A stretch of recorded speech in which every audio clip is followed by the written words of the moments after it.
एक पेशेंट का रिपोर्ट आया, bilirubin 9.8, SGPT 1200, SGOT 950, alkaline phosphatase 140। अब सवाल ये है, क्या पेशेंट को वायरल हेपेटाइटिस है, फैटी लीवर है, अल्कोहलिक लीवर डिसीज़ है या लीवर का कैंसर है?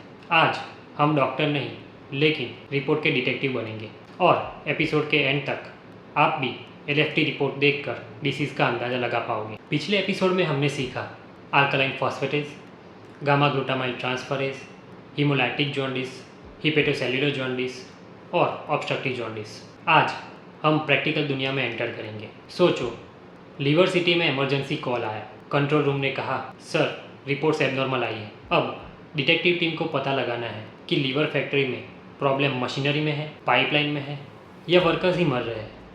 इसी का जवाब देती है LFT रिपोर्ट। एक केस स्टडी समझते हैं। एक 48 ईयर्स के चाचा जी हैं, 15 साल से शराब पी रहे हैं। सिम्टम्स में है फटीग यानी बहुत थकान रहना, एपेटाइट लॉस मतलब भूख न लगना और माइल्ड जॉन्डिस। रिपोर्ट्स निकालने पर बिलीरुबिन हाई आता है, SGOT 250, SGPT 110, GGT बहुत हाई आता है और अल्कलाइन फॉस्फेटेज माइल्डली हाई आता है। अब डिटेक्टिव दिमाग क्या कहता है? SGOT SGPT से हाई है और गामा ग्लूटामाइल ट्रांसफरेज यानी GGT बहुत हाई है। ये एक क्लासिक पैटर्न है अल्कोहलिक लिवर डिसीज़ की। एक और केस स्टडी देखते हैं। एक IT एम्प्लॉई है, एक्सरसाइज 0 है, वेट 95 kg है और फास्ट फूड डेली खाता है। रिपोर्ट्स में SGPT 95, SGOT 70, ALP normal, GGT mildly high. अब डिटेक्टिव दिमाग क्या कहेगा? SGPT थोड़ा बड़ा है, SGOT थोड़ा बड़ा है और पेशेंट ओबेज है, तो डायग्नोसिस क्या निकलेगा? Fatty liver. उसका मॉडर्न नेम है MESLD, MASLD, metabolic dysfunction associated steatotic liver disease. 2026 की लेटेस्ट अपडेट्स के अनुसार दुनिया भर में हर 3-4 लोगों में से एक को फैटी लीवर हो सकता है और इसकी सबसे डेंजरस बात यह है कि पेशेंट को सिम्टम्स नहीं होते। कई लोगों को पहली बार हेल्थ चेकअप में पता चलता है कि उन्हें फैटी लीवर है। अब एक और केस स्टडी समझते हैं। एक 55 साल की महिला है जिनके सिम्टम्स में हैं जॉन्डिस, सीवियर इचिंग और डार्क यूरिन। रिपोर्ट्स निकालने पर डायरेक्ट बिलीरुबिन बहुत हाई आता है, ALP बहुत हाई आता है, GGT बहुत हाई आता है, SGPT और SGOT माइल्डली हाई आता है। अब डिटेक्टिव दिमाग क्या कहेगा? डायरेक्ट बिलीरुबिन बढ़ा, ALP बढ़ा, GGT बढ़ा, मतलब बाइल डक्ट ब्लॉकेज। इससे डायग्नोसिस क्या निकलता है कि ऑब्स्ट्रक्टिव जॉन्डिस है। अब एक और केस स्टडी देखते हैं। 58 ईयर्स का एक पेशेंट है। पेशेंट को सिम्टम्स है वीकनेस, लेग स्वेलिंग और एब्डोमेन स्वेलिंग। रिपोर्ट्स निकालने पर अल्बुमिन लो आता है, ग्लोब्यूलिन हाई आता है, SGPT, SGOT, बिलीरुबिन वो भी हाई आते हैं और PT प्रोलॉन्ग्ड आता है। अब डिटेक्टिव एनालिसिस क्या सोचेगा? प्रॉब्लम एक्यूट नहीं है, पुरानी है, लीवर धीरे धीरे खराब हो रहा है, मतलब डायग्नोसिस क्या निकलेगा? Liver cirrhosis. लीवर सिर्फ एंजाइम नहीं बनाता, प्रोटीन भी बनाता है। उसमें सबसे इम्पोर्टेंट प्रोटीन है अल्बुमिन। अगर अल्बुमिन बॉडी में कम हो जाए तो पानी टिश्यू में जमा होने लगता है। इससे क्या होता है? स्वेलिंग होती है और एसाइड्स। एसाइड्स का मतलब है पेट में पानी भर जाना। दूसरा है प्रोथ्रोम्बिन टाइम, PT। इमेजिन कीजिए, अगर बॉडी में कहीं कट लग जाए तो ब्लीडिंग रोकने के लिए जो क्लॉटिंग फैक्टर्स चाहिए होते हैं वो लीवर बनाता है। रिपोर्ट्स में अगर PT बढ़ा हुआ है तो लीवर की प्रोडक्शन फैक्टरी वीक हो रही है, ऐसा कहा जा सकता है।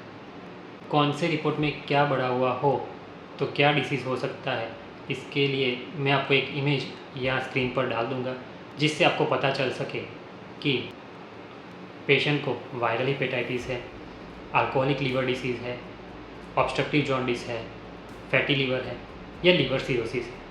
एक पेशेंट हॉस्पिटल में एडमिट हुआ, उसके पैरों में स्वेलिंग थी, पेट में पानी भरा हुआ था, कन्फ्यूजन शुरू और कुछ देर बाद वो अपने फैमिली मेम्बर्स को भी नहीं पहचान पा रहा था। सबको लगा लीवर फेल हो गया, पर रिपोर्ट्स आने पर उसका बिलीरुबिन ज़्यादा हाई नहीं था।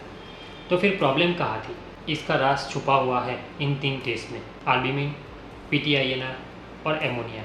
अब सोचो, लीवर सिटी में एक स्पेशल डिपार्टमेंट है।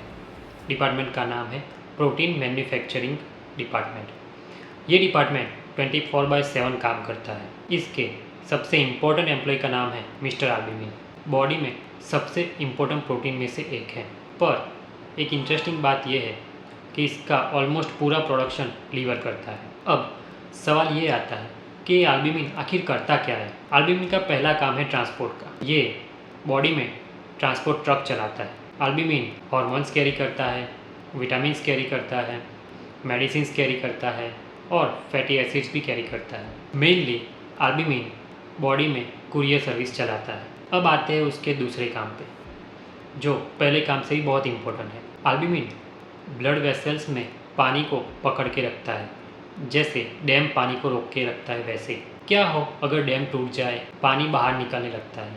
वैसे ही अगर बॉडी में एल्ब्यूमिन कम हो जाए तो ब्लड वेसल्स में से फ्लूइड टिश्यू में लीक होने लगता है और इससे बॉडी में स्वेलिंग होती है, एसाइड्स, जिसे मैंने पहले वीडियो में भी बताया कि पेट में पानी भर जाना, और फेस पफिनेस यानी फेस पर सूजन आ जाए। एल्ब्यूमिन के बाद आता है ग्लोब्यूलिन। ग्लोब्यूलिन प्रोटीन्स बॉडी की सिक्योरिटी टीम है।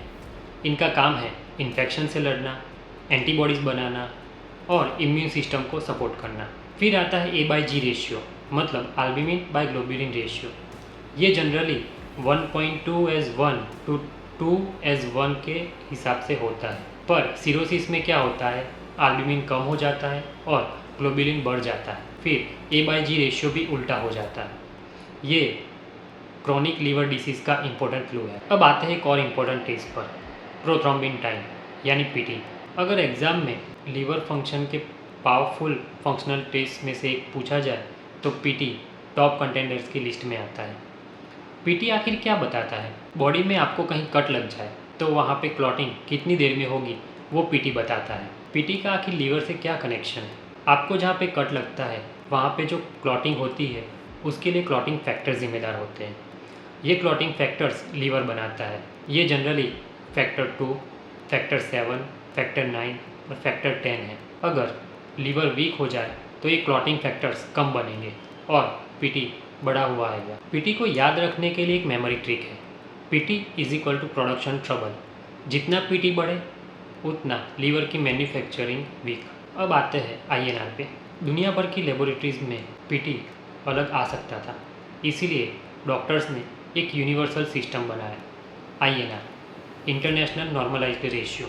INR दुनिया भर में रिपोर्ट्स कंपेयर करने में हेल्प करता है। लीवर ट्रांसप्लांट हो, एडवांस सिरोसिस हो या ब्लीडिंग रिस्क असेसमेंट हो, इन सब में INR का रोल बहुत इम्पोर्टेंट है। अब मिलते हैं एपिसोड के सबसे डेंजरस कैरेक्टर से, एमोनिया। एमोनिया आखिर बनता कैसे है?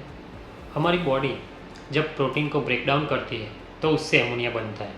लेकिन प्रॉब्लम क्या है? प्रॉब्लम ये है कि एमोनिया एक टॉक्सिक सब्सटेंस है, स्पेशली ब्रेन के लिए। अब सिरोसिस में क्या होता है, लीवर डैमेज हो गया है, इसीलिए एमोनिया प्रॉपर्ली प्रोसेस नहीं हो पा रहा और ब्लड में एमोनिया बढ़ा हुआ आता है। अब आते हैं हिपेटिक एन्सेफेलोपैथी पर। ये लीवर डिसीज़ की सबसे डेंजरस कॉम्प्लिकेशंस में से एक है। इसके सिम्टम्स में excess sleep, confusion, strange behaviour, memory problem, walking difficulty और इन सम केसेस कोमा। कभी कभी लीवर पेशेंट में बिलीरुबिन इतना हाई नहीं होता, पर एमोनिया इतना हाई होता है कि ICU की ज़रूरत पड़ सकती है। मतलब लीवर डिसीज़ में हर पेशेंट पीला दिखे ये ज़रूरी नहीं। अब बात करते हैं बाइल एसिड्स की। लीवर बाइल बनाता है।